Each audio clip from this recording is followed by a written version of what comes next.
Okay, so let's say you're trying to center this text layer. Uh, so you want it to be absolutely centered. So you right click, you have the option to center on page, and we're gonna go with both horizontally and vertically.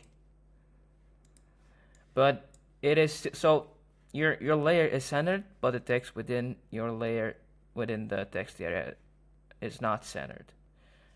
So to do that, like to make sure everything is absolutely centered, you would have to go and center the actual text inside this input, or yeah, I guess it's an input.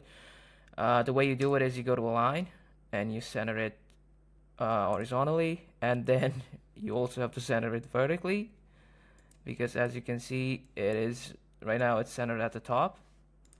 So you do that by clicking on this icon.